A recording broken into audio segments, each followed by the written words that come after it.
오늘 우리에게 주신 하나님의 말씀은 마태복음 8장 1절에서 4절까지의 말씀입니다. 마태복음 8장 1절에서 4절까지의 말씀입니다. 우리 한 절씩 번갈아 가면서 교독할 때 살아계신 하나님의 음성으로 들으시길 바랍니다. 예수께서 산에서 내려오시니 수많은 무리가 따르니라.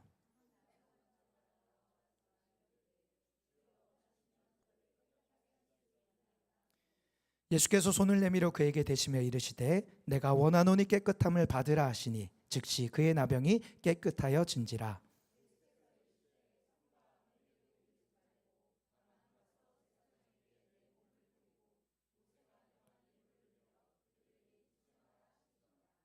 아멘. 앉으면서 인사하겠습니다. 샬롬. 오늘은 다르게 인사하면 좋겠습니다. 오늘따라 더욱 아름다워 보이십니다. 멋져 보이십니다. 형제 자매에게 잘 사용하십시오. 형제 자매에게 잘 쓰셔야 됩니다. 이거 상처됩니다. 최근 방영하고 있는 드라마 중에 제목만으로도 굉장한 강렬한 메시지를 주는 드라마가 한 편이 있습니다. 이렇게 고개를 끄덕이시는 분은 아시는 분인 것 같은데요. 아시나요? 아시는 분이 역시 우리 보배담 성도들은 오직 주의 말씀만 보시는 분들인지라 미디어 금식하며 사시거든요. 모두가 자신의 무가치함과 싸우고 있다. 이게 드라마 제목입니다. 이 드라마는 나의 아저씨, 나의 행복일지를 쓴 박혜영 작가의 작품입니다. 느낌이 오시죠? 묵직한 그 대사들이 많이 나오죠. 화면 한번 다시 한번 띄워주시겠어요? 저 포스터에 문구가 하나 있습니다. 위에 보이실까요? 옛날엔 친했죠. 똑같이 아무것도 아니었을 때. 저게 그냥 글귀가 아니라 저게 주인공인 황동만이라는 인물의 대사입니다. 과거에는 서로 아무것도 아닌 처지였기 때문에 순수하게 서로 친할 수 있었다는 거예요. 그런데 시간이 지나면서 나는 성공을 못하는데 상대만 계속 성공하다 보니까 격차가 커지는 거죠. 그래서 그 격차 때문에 예전처럼 편하게 대할 수 없다라는 그런 고백입니다. 이 주인공 황동만은요, 영화 감독입니다. 안타깝게도 데뷔를 못한 감독이에요. 8년째 시나리오만 씁니다. 그래서 남들은 다 데뷔하고 막 흥행하는데 자기는 데뷔도 못하니까 마음이 너무 힘들잖아요. 그래서 그 힘든 마음을 달래기 위해서 이 주인공이 사용하는 방법은 잘 되는 영화에 가서 영화 흠집 잡는 거예요. 남의 그 시사에 가가지고 영화 요게 좀 문제야 막 이렇게 하고, 잘 나가는 감독 비꼬고, 그러다가 어떤 감독이 나 요번 영화 잘 안 될 것 같아 그랬더니 씩 웃으면서 그럼 나처럼 되는 거야 막 이렇게 들이미는 거예요. 그러니까 사람들이 대하기가 불편한 거죠. 점점 이 황동만을 사람들이 꺼려하다가 못해 왕따를 시킵니다. 이 주인공의 형이 있는데 형이 이 사실을 알게 돼요. 화가 나가지고 그 사람들에게 가서 뭐라고도 하고, 근데 정말 답답한 건 동생이잖아요. 동생한테 와가지고 화를 내서 소리치며 서로 대화합니다. 이렇게 얘기해요. 야, 네가 원하는 게 뭐야? 데뷔야? 성공이야? 동생이 얘기해요. 누가 성공이래? 형이 다시 묻습니다. 그럼 뭔데? 그때 동생이 이렇게 대답해요. 불안하지 않은 거. 그냥 불안하지만 않았으면 좋겠어. 이게 묵직하게 다가오는 거죠. 오늘날의 사람들 안에 있는 독백의 말을 끄집어낸 듯한, 저도 사실 이 말이 너무 공감됐거든요. 오늘 본문에도 이와 같은 고백을 하지 않을까 예상되는 한 사람이 등장을 합니다. 예수님께서 산에 오르셔서 하나님 나라 백성들의 삶에 대해서 가르치셨고, 그 가르침을 들은 수많은 사람들이 열광하며 주님을 따르기 시작합니다. 그래서 오늘 본문 1절에 산에서 내려가시니 수많은 사람들이 예수님을 따랐다고 기록을 하지요. 그런데 오늘 말씀을 찾아보니까 아마도 예수님은 단칼에 그들의 인기를, 열광을 저버리시고 그들을 외면하시고 홀로 가버나움으로 이동하셨던 것으로 보입니다. 오늘 우리가 읽은 2절은요, 우리가 보는 성경에 생략된 원어가 하나 있습니다. 그게 뭐냐? 보라 혹은 마침이라는 단어로 시작돼요. 그래서 원문에 맞게 번역하면 이렇게 번역할 수 있어요. 그런데 마침 한 나병 환자가 예수님께 나아가더라, 이렇게 되는 거죠. 예수님 당시에 이 나병 환자들은요, 격리된 삶을 살아야 했습니다. 그리고 오늘 본문을 자세히 보면 예수님이 이 나병 환자를 고친 다음에 그에게 요청하시는 게 뭐냐면 사람들에게 알리지 말라고 해요. 주변에 사람들이 있으면 이런 말 할 필요가 없겠죠. 그리고 나서 5절에, 오늘 우리가 읽은 본문이 끝난 다음에 5절에 보면 예수님이 어디로 들어가시냐면 가버나움으로 들어가셔서 한 백부장을 만납니다. 그러니까 이런 상황을 종합해 볼 때 예수님은요, 자신을 따르던 무리를 떨쳐내고 홀로 조용히 가버나움으로 향하는 길을 가고 있던 걸로 추론을 해볼 수 있는 거죠. 근데 그때 마침 기다렸다는 듯이 한 나병 환자가 예수님 앞으로 나아갑니다.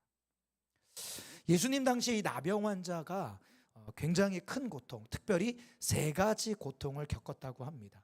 그거를 한 문장으로 아주 압축해서 한 주석가가 잘 표현했는데요, 이렇습니다. 당시 나병에 걸린 것은 첫 번째 뭐요? 육체적 고통과, 두 번째 뭐요? 사회적 고립과, 세 번째 뭐요? 종교적 부정이 겹쳐지는 것이었다. 하나의 고통도 무거운 고통인데 이 3가지의 고통을 동시에 겪는 자가 누구냐? 나병 환자들이었다는 거예요. 나병 환자. 실제 육체 피부병, 여기서 말하는 그 나병이요, 오늘날 우리가 아는 나병이면 한센병이잖아요. 같은 얘기하진 않습니다. 왜냐하면 구약의 레위기 13장 14장에 이 나병에 대한 규례가 나오는데 다양한 피부병을 보고 총칭해서 나병이라고 일컫는 거예요. 그래서 오늘날 우리가 아는 한센병으로 생각하지는 않아도 됩니다. 정확하게 모르지만 어떤 나병으로 규정할 만한 그 피부병에 걸린 거죠. 그러니 몸이 얼마나 힘들겠습니까? 몸이 아픈 거죠. 상상해 볼 때 이런 거예요. 조금 아파서 긁었는데 피가 터지는데 피가 멈추지 않는 겁니다. 여러분, 그 고통이 얼마나 크겠습니까? 그런데 그것도 모자라서 사회적으로 격리돼서 심지어는 사랑하는 가족과도 함께 살 수 없게 떨어져서 외롭게 살아야 되는 거죠. 근데 그거보다 더 큰 최악의 고통은 뭐냐? 하나님을 전적으로 믿는 유대 사회에 하나님에게 저주받은 인간으로 찍히는 거예요.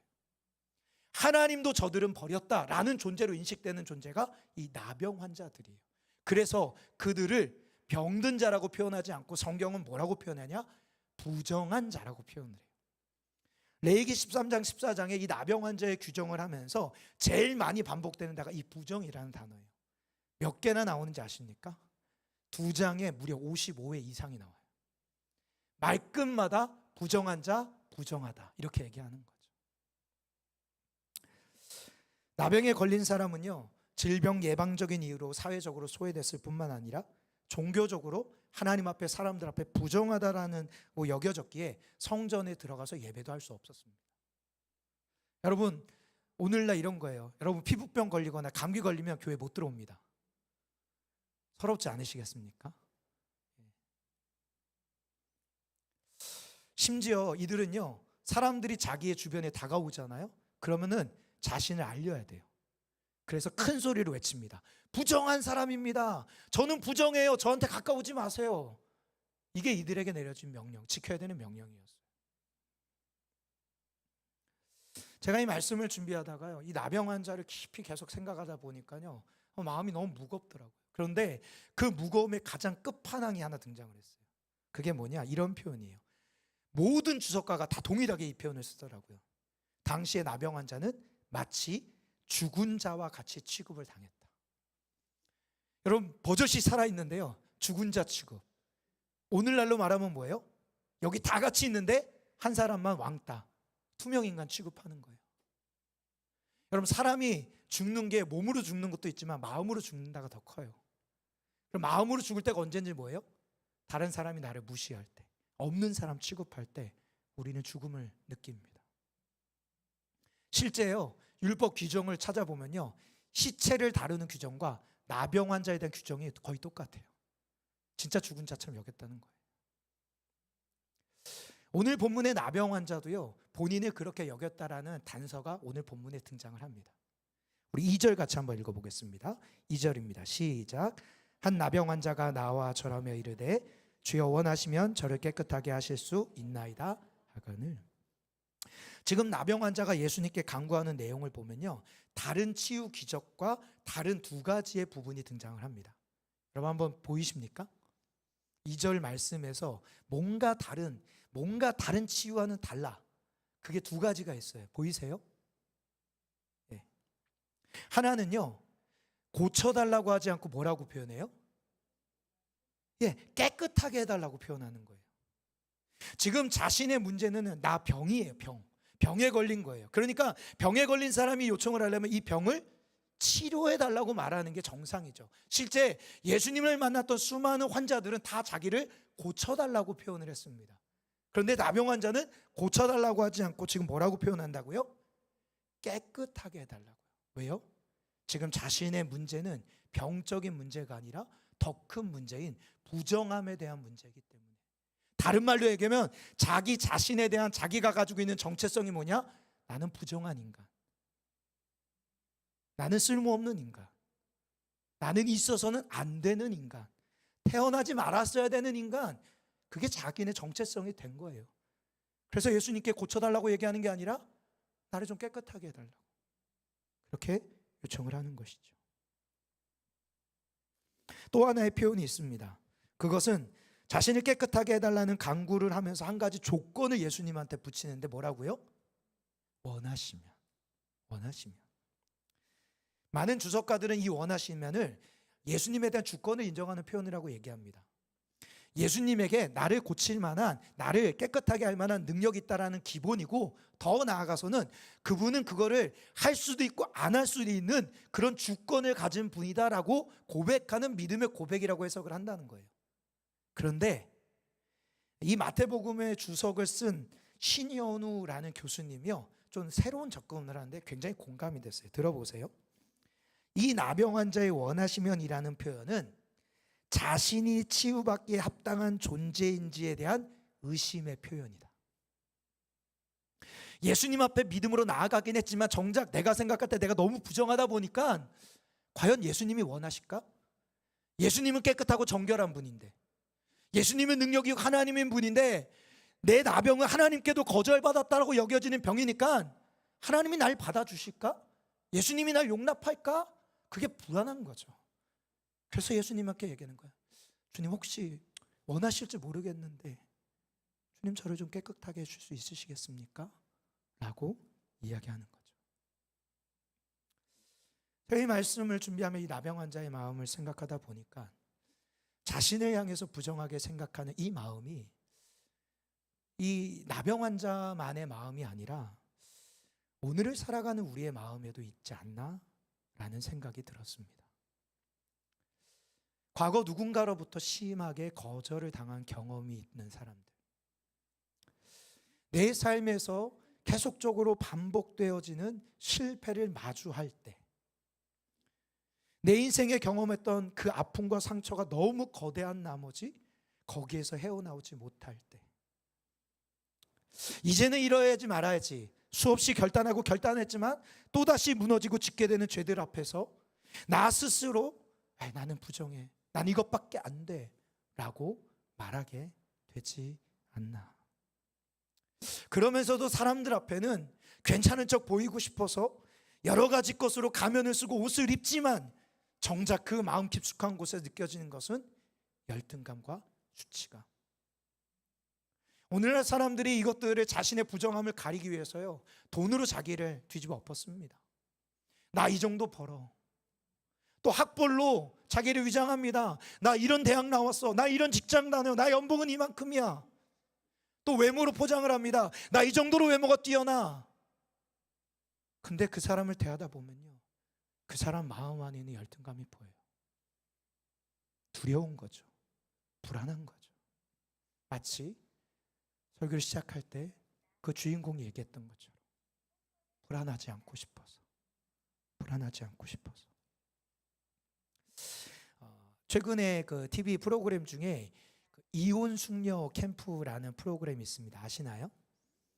저는 이 프로그램을 거의 보지 않습니다. 왜냐하면 이 프로그램이 굉장히 조금 이렇게 너무 리얼하게 한 나머지 제가 듣다가 힘들더라고요. 보는 제가. 그래서 잘 이걸 안 봤어요. 근데 최근에 우연히 이 프로그램에 목사 부부가 나왔다는 얘기를 제가 들었어요. 목사 부부가. 목사니까요, 이게 확 공감이 되는 거예요. 그래가지고 이거는 찾아왔습니다. 그랬더니 참 이렇게 둘의 그 힘든 그 삶의 리얼한 이야기가 나오더라고요. 어떤 사람들은요, 목사가 왜 저래? 라고 비판도 하지만 한편에는 정말로 용기 있게 이것을 유지하고 싶어서 절박해서 나왔구나 라고 이해도 됩니다. 근데 이 방송을 보면요, 그 리얼한 그 문제를 드러낸 이후에 그 기독교 상담가로 아주 유명하게 요즘에 핫한 분이죠, 이호성 교수님이 개인적으로 남편을 만나고 아내를 만나서 솔루션을 제공하는 그런 장면이 나와요. 이 남편이 목사님을 만나가지고 솔루션을 제공하면서 이것저것 이야기를 하다가 문득 정말로 요즘 말로 뼈 때리는, 진짜 가슴 깊숙이 파고드는 한마디를 던집니다. 뭐라고 하냐면, 이 교수님이 이 목사님에게 이렇게 질문해요. 목사님이시니까 기독교인이시죠? 예, 저 기독교인입니다. 그런데 왜 당신은 신이 없는 것처럼 사십니까? 일반 방송이어서 순화한 표현이지만 이호성 교수님도 크리스찬이기에 정확한 표현이거죠. 당신 목사인데 왜 하나님 없는 것처럼 사십니까? 사람들에게 설교를 하고 신방도 하고 목회하면서 하나님을 그렇게 많이 외치지만 정작 자신은 왜 하나님 없는 것처럼 사십니까? 그가 그렇게 이야기하는 이유가 여기 있습니다. 심리 검사지를 하는데 문장 완성 검사지라고요, 질문을 던지고 답을 하는 거예요. 거기에 질문 중에 이런 항목이 있어요. 내가 가장 부러워하는 것은? 그리고 그 뒤에 답을 쓰는 거예요. 근데 이 목사님이 거기다 답을 뭐라고 썼냐면 이렇게 썼어요. 이 세상에 존재하지 않는 것, 내가 태어나지 않는 것, 그게 제일 부러운 거래요. 무슨 말이에요? 나 태어나지 않았어요. 그러면서 얘기해요. 눈물을 펑펑 흘려. 내가 태어나지 않았으면 내가 그 힘든 일을 겪어도 않았을 텐데, 내가 태어나지만 않았으면 나 그 고통스러운 일 겪지 않아도 됐을 텐데, 그러면서 펑펑 울면서 남에게 꺼내지 않았던 자신의 과거의 이야기를 꺼냅니다. 자신의 가정에 자기가 아버지가 자살하려고 시도하는 것을 목도했던 그 순간, 학교에 가서 짐승과 벌레처럼 취급받았던 그 순간들, 아무도 나를, 심지어 너 태어나지 말았어야 돼라는 말을 들었던 그런 이야기들을 다 쏟아놓는 거죠. 자신의 인생에 경험했던 그 수많은 일들을 이가 얘기하면서 자신을 향해서 자기가 뭐라고 얘기하는 거예요? 나는 부정한 사람, 나는 의미 없는 사람, 이렇게 얘기하는 거죠. 제가 이분의 이야기를 들으면서 제 마음에 깨닫게 된 한 가지는, 우리가 우리의 인생의 과거의 일들을 통하여서 내 자신을 부정하다고 얘기하는 순간 우리는 다른 한편에 내 마음에 계신 하나님을 죽이는 일을 한다는 겁니다. 내 마음에 하나님의 자리가 사라지는 거죠. 하나님이 나에게 말씀하셨던 말씀을 잃어버리는 것이고, 하나님이 나에게 행하셨던 일을 부정하는 것이고, 하나님이 앞으로 내게 행하실 일을 거부하는 것이 되는 것이 바로 이런 모습이 되는 거고, 이것이 우리의 모습이 될 수도 있다는 것이죠. 여러분, 혹시 하나님을 믿는 신앙생활을 한다고 하지만 여러분의 인생의 힘듦을 대면할 때 여러분 하나님 없는 것처럼 혹시 반응하고 계시진 않으십니까? 오늘 나병 환자가 그랬습니다. 근데 이 나병 환자가 놀랍게도 그 인생의 문제 가운데 변화를 일으킨 한순간은 그가 그 마음을 있는 그대로 가지고 예수님 앞에 나아간다는 거예요. 자신의 그 부정한 마음을 들고 예수 그리스도 앞에 정직하게 믿음으로 나아가고 있다는 것이죠. 오늘 본문 2절을 다시 한번 읽겠습니다. 2절입니다. 시작. 한 나병 환자가 나와 절하며 이르되 주여 원하시면 저를 깨끗하게 하실 수 있나이다.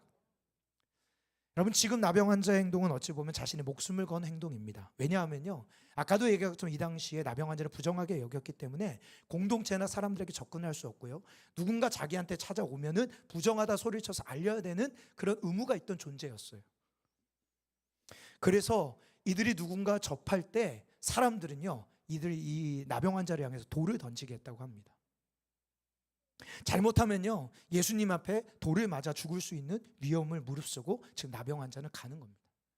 이 광경을 누가 봤을 때 율법을 어긴 자라고 그 자리에 돌로 쳐서 죽임을 당할 수 있음에도 불구하고 나병 환자는 지금 예수님을 향해서 나아가고 있는 거예요.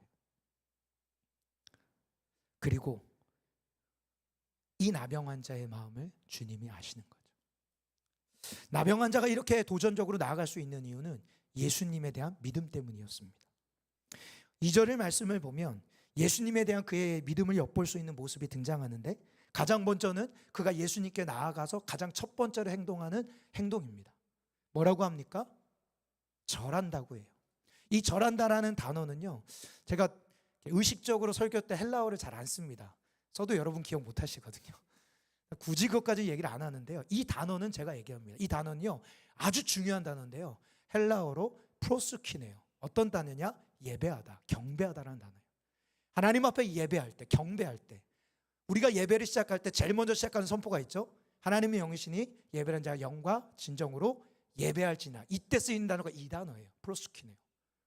근데 이 프로스키네를 지금 누가 누구에게 하는 거예요? 나병 환자가 예수님께 하는 거죠. 무슨 말이에요?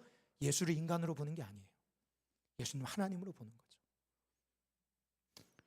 그리고 나서 이후 예수님께 뭐라고 고백하냐면, 뭐라고 호칭을 부릅니까? 성경을 보시면 주여라고 표현합니다. 이 주여도 그냥 존중에 대한 표현이 아니라 신적 존재를 향한 표현인 거예요. 실제 이스라엘 백성들은요, 이 나병은 하나님 밖에 못 고치는 병이라 인식을 가지고 있었습니다. 구약 성경에 보면요, 이 나병 환자가 고침받은 사건이 등장하는데 몇 번 나오는지 혹시 아십니까?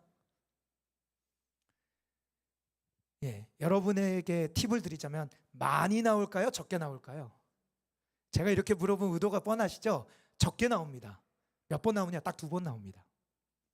예수님의 누나였던 미리암이 나병에 걸렸을 때 모세가 기도함으로 낫습니다. 모세가 낫게 하지 않고요, 기도함으로 하나님이 고쳐주세요. 두 번째는 나아만이 고침을 받습니다.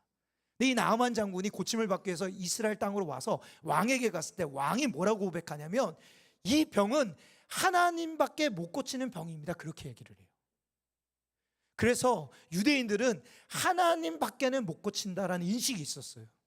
그런데 지금 나병 환자가 예수님께 나아가 하나님께 행하는 엎드려 경배하고 절을 하고 하나님 향한 호칭으로 주여라고 부른다라는 것을 예수를 인간으로 보는 게 아니라 누구로 보는 거예요? 하나님. 하나님만 고칠 수 있는데 그 하나님이신 예수님 앞에 지금 나아가 믿음으로 엎드려 절하며 고침받기를 요청하고 있는 거죠. 그래서 어떤 한 신학자가 이 나병 환자의 믿음을 이렇게 표현합니다. 우리 한번 같이 읽어볼까요? 시작.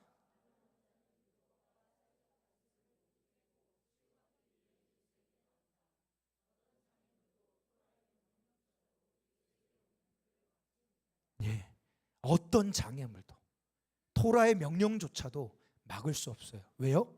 그거보다 예수님이 더 크신 분이니까.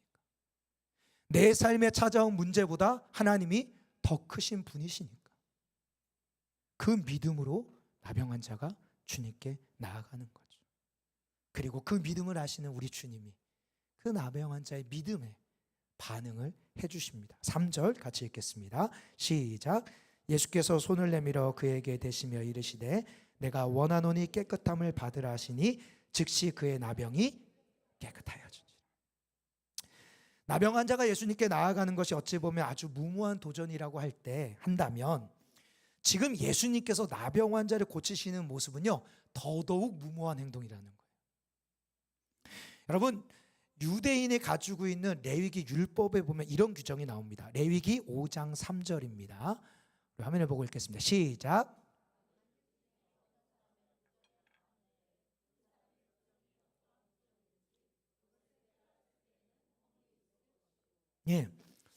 당시 율법 규정이에요. 무슨 말이에요? 부정한 자가 만지거나 닿으면 그 사람도 어떻게 된다고요? 부정해진다고요. 부정이 부정으로 옮겨가는 거예요. 코로나 환자랑 같이 밥 먹으면 코로나가 옮겨가는 것처럼 부정한 자가 만지면 부정으로 옮기는 거죠. 여러분, 예수님이 지금 나병 환자를 고칠 때 아주 독특한 행동을 하십니다. 뭐를 하시냐? 손을 내밀어 대시며. 예수님이 이 율법을 모르셨을까요? 아니죠. 우리 예수님 율법을 완벽하게 아시는 분이에요. 또 우리 예수님이요 말씀으로만 하셔도 고칠 수 있는 능력이 있는 분이에요. 그런데 예수님이 굳이 손을 대신다는 것은 우연이 아니라 명확한 의도가 있다는 거죠. 예수님이 왜 나병 환자를 고치기 직전에 그의 몸에 손을 대실까요? 그것은 나병 환자의 몸 이전에 그의 마음과 그의 영혼의 아픔과 죄와 상처, 그것들을 만져주시고 싶으셨기 때문에, 그 존재를 향한 생각을 바꿔주고 싶으셨기 때문에, 더 나아가서는 예수 그리스도가 가지고 계셨던 그 정결함을 부정한 나병 환자에게 씌워주고 싶으셨기 때문에 예수님이 직접 손을 대시는 거예요. 그래서 나에게 있는 정결함이 누구에게로 흘러가라고요? 나병 환자에게 흘러가 나병 환자를 회복시키려고. 맥스 루케더라는 목사님이 이 나병 환자를 묵상하다가 이런 마음이지 않았을까라고 해서 본인이 나름 자기가 나병 환자가 입장이 돼서 글을 썼어요. 한번 들어보세요. 지난 5년 동안 아무도 내게 손을 댄 사람이 없었다. 아무도, 단 한 사람도. 내 아내도, 내 자식도, 친구들도 아무도 내게 손을 대지 않았다. 그들은 나를 보았다. 내게 말도 했다. 나는 그들의 말소리에서 사랑을 느꼈고 그들의 눈빛에서 관심도 보았다. 그러나 그들의 촉감은 느낄 수 없었다. 손길이 닿는 일이 단 한 차례도 아무도 내게 손을 대지 않는다. 다른 이들에게는 너무나 흔해 빠진 일들을 나는 턱없이 탐낸다. 악수, 따뜻한 포옹, 어깨를 툭 치면서 날 불러주는 것, 마음을 훔치는 입맞춤, 나의 세계에서 사라진 것들이다. 아무도 내게 손을 대지 않는다. 아무도 내 몸에 부딪히는 일들을 하지 않는다. 무리 속에 섞여들어 몸을 부딪히고 어깨를 비벼댈 수만 있다면 이 세상 어떤 일도 마다하지 않으리라. 그러나 꼬박 5년 동안 그런 일은 일어나지 않았다. 당연한 일 아닌가? 나는 거리에 다녀서는 안 되는 인물이거든. 랍비들조차도 나에게 거리를 두었다. 나는 회당에 들어가는 것도 허용되지 않았다. 우리 집에서도 나를 반겨주지 않았다. 나는 그야말로 접촉해서는 안 될 대상이었다. 나병 환자였으니까 아무도 내게 손대지 않았다. 여러분, 마음이 좀 느껴지지 않으십니까? 여러분 중에 혹시 이런 경험 당한 적 있으세요? 말도 해요. 눈도 마주쳐요. 근데 여러분하고는 접촉을 하지 않아요. 지나가는데 슬쩍 자연스럽게 가는 것 같지만 나와 닿으리라 하지 않은 게 느껴져요. 그런데 그게 한 사람이 아니라 내가 만나는 모든 사람이 그래요. 여러분, 그러면 그 사람의 마음이 어떨까요? 살아있지만 자신이 죽었다고 느끼지 않겠습니까?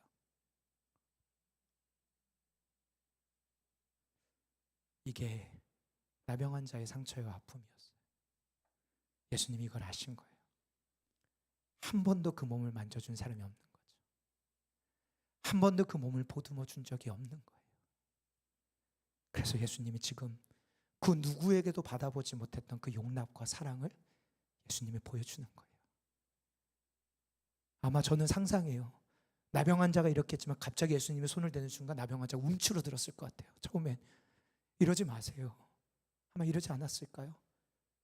누가 한 번도 해보지 않았으니까. 그토록 원했던 일임에도 불구하고 한 번도 경험이 없기 때문에 불안하고 두려웠던 마음. 근데 우리 예수님 멈추지 않으시고 괜찮아. 그의 마음을 만집니다. 그의 몸을 쓰다듬습니다. 그를 안으셨겠죠. 그러면서 주님이 아마 이렇게 얘기했었을 거예요. 너는 이런 존재야. 내가 널 이렇게 지었어. 너는 부정한 존재가 아니라 너는 사랑스러운 존재고 보배로운 존귀한 존재고 내가 사랑으로 나의 형성으로 지은 존재야. 예수님은 그의 몸에 손을 대시면서 그의 부정함을 가리기 위해서 자신의 정결함을 옷 입혀 주십니다. 이것이 예수님이 그의 몸에 손을 대시는 거예요. 여러분, 누군가 몸이 아무리 더러워도요, 우리가 그 사람의 더러움을 모르는 이유는 옷을 입고 있기 때문이에요. 옷이 가려지니까. 빨가 벗겨졌을 때 모습을 모르는 것은 우리가 옷을 입고 있기 때문에 그 옷이 가리기 때문에 안 보이는 거죠. 예수님은 나병의 그 부정함을 자신의 생명의 존귀함으로 그를 지금 덮어서 가려주고 계시는 거죠. 예수님께서 나병 환자의 부정함을 정결함으로 변화시키기 위해 손을 대셨다면 예수님이 우리의 부정함을 해결하기 위해서 무엇을 하셨습니까? 그게 십자가 사건이에요. 예수 그리스도의 십자가를 지신 이유는 거기서 우리의 모든 부정함을 주님이 대신 지시고 감당하시고 그 십자가에 못 박힌 손으로 우리의 몸을 만지시고 우리의 영을 만지심으로 우리가 변화되어 새로운 존재가 되는 것이죠. 그래서 고린도후서 5장 17절에 이렇게 고백합니다. 시작. 그런즉 누구든지 그리스도 안에 있으면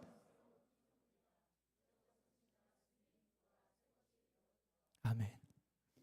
1968년 스웨덴 어느 한 가정에 한 아이가 태어납니다. 하지만 안타깝게도 이 태어난 아이는요, 두 팔이 없고요, 왼쪽 다리는 오른쪽 다리의 길이의 절반의 길이밖에 되지 않는 중증 장애아로 태어납니다. 당시 병원에서는요, 이 아이를 보는 순간 이 아이의 몸 상태가 장애인 걸 보고 부정하게 여김으로 말미암아 부모에게 곧바로 보여주지 않았대요. 얼마나 심했으면 부모가 충격받을까 봐. 그럼 이게 상상이 되십니까? 부모가 아이를 보여주지 않자 병원에 재촉을 합니다. 왜 내 아이를 안 보여줍니까? 안 보여줍니까? 안 보여줍니까? 그래서 시간이 지나서 어쩔 수 없이 이 아이를 부모에게 보여줍니다. 그리고 나서 병원이 부모에게 뭐라고 얘기했냐? 이 아이는 평생 정상적인 삶을 살 수 없으니까 그냥 시설에 맡기십시오.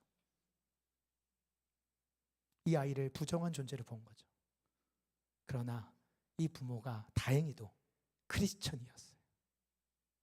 그래서 병원에서조차 부정하다고 말하는 아이를 부정하다 여기지 않고 뭐로 보냐? 하나님이 우리에게 주신 가장 귀한 선물.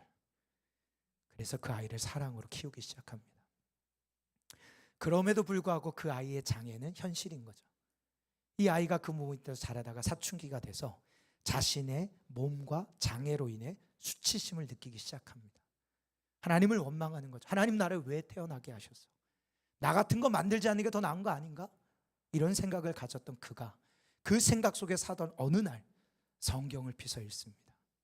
그리고 성경을 읽는 가운데 어디에서 멈추냐? 예수님의 십자가에서 멈춥니다.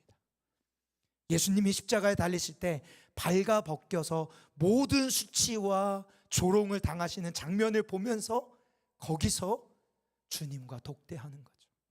그리고 그 주님이 나의 이 모든 수치와 부정함을 친히 담당하셨다라는 깨달음을 얻고 주님 안으로 들어가기 시작합니다.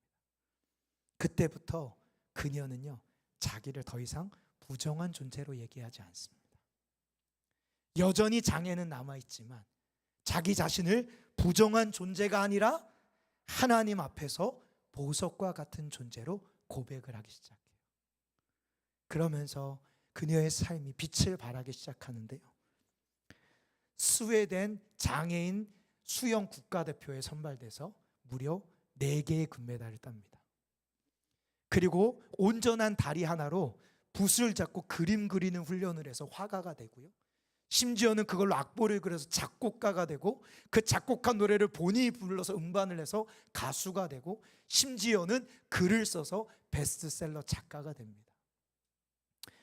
이 주인공이 온지 누구신지 아십니까? 주인공이요, 레나 마리아라는 인물입니다. 화면에 보이는 여성이에요. 그가 자신의 쓴 책에 보면 이런 글귀가 있어요. 사람들이 그를 인터뷰할 때 혹시 하나님에게 이 장애를 고쳐달라고 기도한 적은 없으십니까? 하나님이 팔을 주실 수 있는 능력이 있으시니까 없던 팔도 만들어달라고 기도하신 적은 없으십니까? 라고 질문을 합니다. 그때 그녀가 이렇게 답합니다. 내게 팔이 생기는 기적보다 지금 이 모습 그대로를 사랑하시고 사용하시는 하나님의 은혜가 더 큰 기적입니다. 여러분, 세상은요, 우리가 이룬 것을 우리를 평가합니다. 세상은요, 우리가 소유하고 있는 것을 우리를 평가합니다. 그러나 하나님은 우리를 존재로 보십니다. 하나님의 형상으로 지은 존재. 저는 이것이 복음의 능력이라고 믿습니다. 복음의 능력은 내 삶의 과거와 내 삶의 현재와 내 삶의 미래까지도 통틀어서 하나님이 주관하시고 하나님이 만들어 가시며 하나님이 완성하실 것을 고백하는 것, 그게 복음 안에 담겨진 능력이자 힘이라고 저는 믿습니다. 저는 여러분이 하나님을 믿는다 하지만 하나님 없는 것 같은 삶이 아니라 이 복음의 능력을 믿음으로 말미암아 담대하게 살아가는 주님의 사람들이 되길 주님의 이름으로 축복합니다. 마지막으로 예수님이 이 나병 환자에게 기대하는 한 가지가 있습니다. 우리 4절을 같이 한번 읽어보겠습니다. 4절입니다. 시작. 예수께서 이르시되 삼가 아무에게도 이르지 말고 다만 가서 제사장에게 내 몸을 보이고 모세가 명한 예물을 드려 그들에게 입증하라 하시니라. 예수님께서 이 나병 환자를 깨끗하게 치유하시고 난 이후에 제사장에게 가서 몸을 보이라고 합니다. 이것은 율법 규정이에요. 그래야지 이가 가족으로 돌아갈 수 있거든요. 근데 재미난 표현 하나 덧붙이는데 뭐라고 하냐면 제사장에 내 몸을 보이고 모세가 명한 예물을 드려, 여기까지는 율법 규정이에요. 근데 그 다음에 독특한 표현을 하나 인정을 하는데 뭐라고 하냐면 그들에게 입증하라. 이 그들은 누구일까요? 이 그들은요, 이 나병 환자가 만나게 될 공동체의 모든 사람들이에요. 무슨 말이냐면 제사장에게 깨끗한 말 인정받고 공동체로 들어가 공동체의 사람들에게 찾아가서 만나면서 자신이 만난 예수 그리스도의 사랑을 흘려보내라는 거예요. 내가 용납받은 용납으로 공동체 안에서 용납받지 못해 여전히 자신을 부정하다고 여기는 그 사람들에게 찾아가서 너는 그런 존재가 아니라 하나님이 너를 존귀하게 만들었어라고 하나님의 마음을 너가 느낀 것처럼 흘려보내고 전하라고 주님이 말씀하시는 거예요.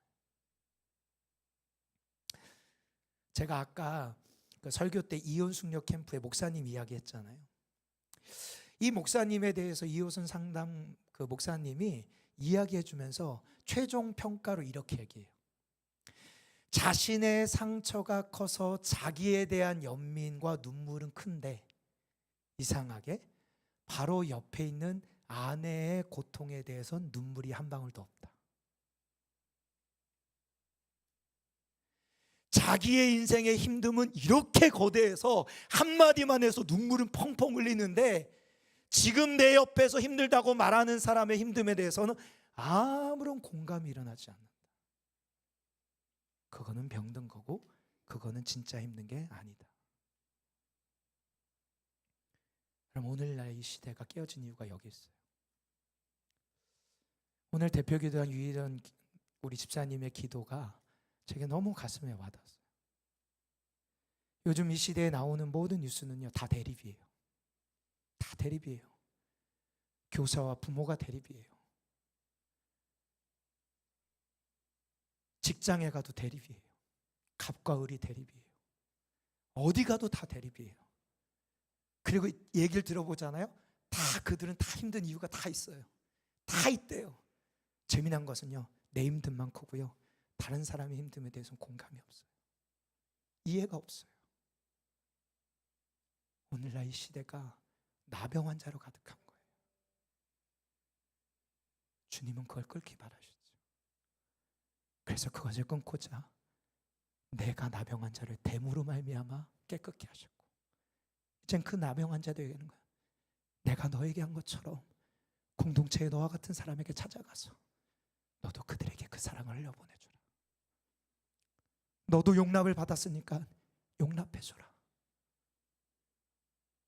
너도 내가 너의 몸을 만진 것처럼 누가 그렇게 울고 있는 자에게 있으면 가서 안아줘라. 주님이 그거 말씀하시는 거죠. 사랑하는 성도 여러분, 우리가 복음으로 나 자신을 존귀하게 여기게 되면요 그때부터는 나만이 아니라 내가 만나는 이들, 내 옆에 있는 사람도 주님 앞에 존귀한 사람임을 알고 존귀하게 대하기 시작합니다. 그게 복음의 능력이에요. 나의 인생을 해석이 바뀌는 것에서 끝나는 게 아니라 타인의 인생에 대한 해석도 바뀌는 게 복음이에요. 저는 우리 보배담 교회가 그런 공동체 되길 주님의 이름으로 소망합니다.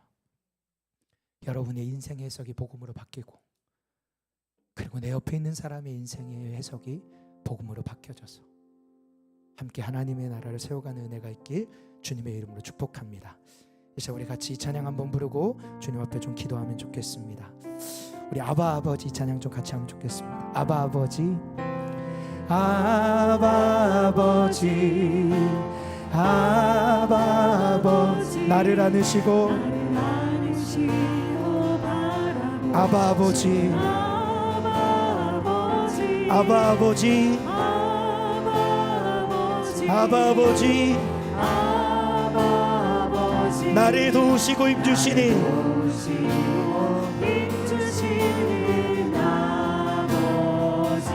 아바 아버지, 아바 아버지, 아바 아버지, 나를 안으시고 바라보시니 아바 아버지, 아바 아버지, 아바 아버지, 나를 도우시고 힘주시니 아바 아버지,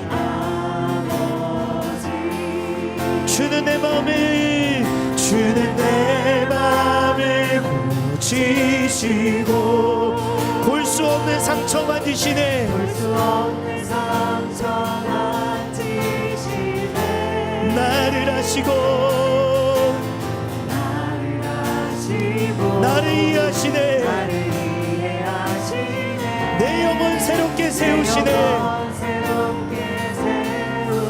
우리 마지막으로 한 번 더 주는 내 마음을 고치시고, 주는 내 마음을 고치시고 볼 수 없는 상처 만지시네, 볼 수 없는 상처 만지시네, 나를 하시고 나를 이해하시네, 내 영혼 새롭게 세우시네.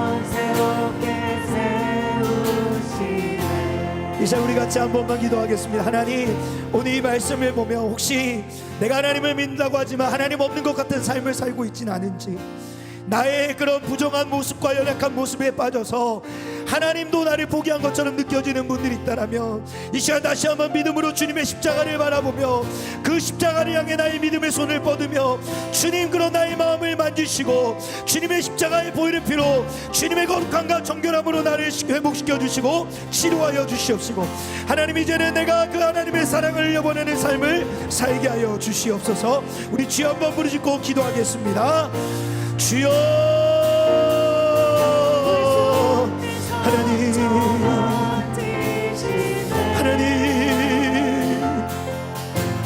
하나님 오늘 예배 인생의 무거운 짐을 지고 나와 하나님 앞에 나와 엎드리는 우리 성도들이 있습니다.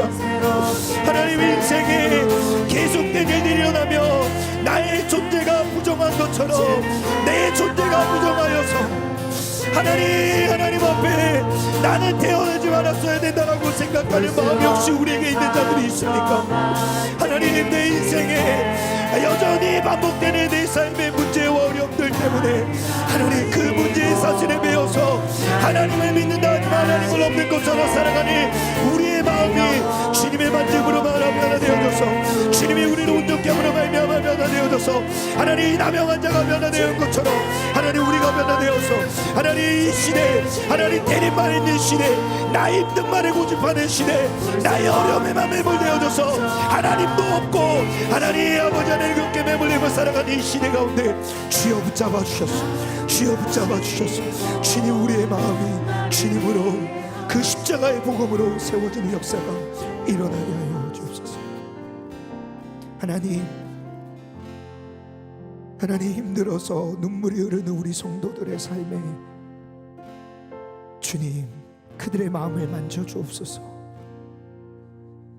나병 환자처럼 자신의 마음의 인생의 가장 어두운 터널을 지나고 있는 우리 성도들, 주님 그들에게 찾아가셔서 주님 그들을 만나주시고 만져주옵소서. 그래서 나의 힘듦이 힘듦으로 끝나는 게 아니라 복음으로 변화되는 하나님, 먼저 내가 변화되고 내 문제 상황, 그 상대방이 변하기 전에 복음은 나를 변화시키시는데, 나병한 자를 치유하고 깨끗게 하신 주님, 우리를 먼저 깨끗하게 하여 주시고 우리를 치료하여 주시옵시고, 더 나아가서 우리의 삶이, 우리의 가정이, 우리의 직장이 복음으로 변화되는 그런 은혜를 누리게 하여 주옵소서. 우리 안에 복음이 있음을 붙들게 하여 주시옵시고, 우리 안에 어려움 속에 더 하나님을 견고히 붙잡는 성도들 되게 하여 주시옵시고, 그래서 이 복음의 능력을 가지고 하나님 우리에게 주어진 이 믿음의 길을 당당하게 걸어가는 하나님의 사람들 될 수 있도록 은혜 베풀어 주시옵소서. 그렇게 역사하시 주님을 믿음으로 고백하며 우리 구주 예수 그리스도의 이름으로 기도합니다. 아멘. 다 같이 자리에서 일어나시